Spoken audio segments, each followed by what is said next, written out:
খুব ভালো, সুন্দর হয়েছে তত্ত্বসূচি। Thank you. তোমার বিয়েটাও তুমি সাজিয়েছিলে তাই তো? হ্যাঁ, কোনো কিছু জিনিস কষ্ট করে বানানোর পর তার এমন কমপ্লিমেন্ট পেলে তো অবশ্যই ভালো লাগে। তো আমি একটু ক্যাপচার করেছিলাম সেটাই তোমাদের সাথে শেয়ার করলাম। আর আমি আমার ননদের বিয়ে তত্ত্বসূচির ভিডিও নিয়ে চলে এসেছি। আর বাঙালি বিয়ে বাড়ি বলে কথা, সেখানে তো তত্ত্বসূচি তো অবশ্যই থাকবে। যখন আমার বিয়ের তত্ত্বসূচিটা দেখেছিল আমার ননদ, তখনই ও কিন্তু আমাকে বলে রেখেছিল যে আমাকে এরকম একটা তত্ত্বসূচি বানিয়ে দিও বৌদি।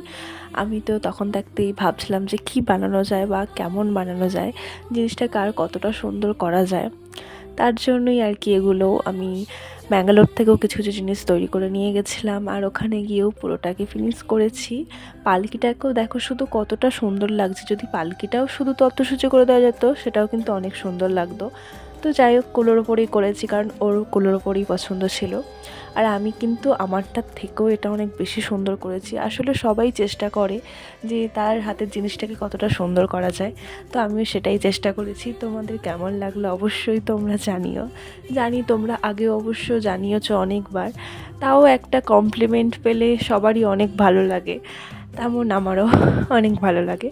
আর আরেকটা কথা বলে রাখি তোমাদের, তোমরা তো আমার তত্ত্বসূচি বা আমার ননদের তত্ত্বসূচি দেখে অনেকেই অর্ডার দেওয়ার জন্য বলছিলে, এমনকি বিয়ের কিছু সামগ্রী সেগুলো অর্ডার দেওয়ার জন্য তোমরা বলছিলে।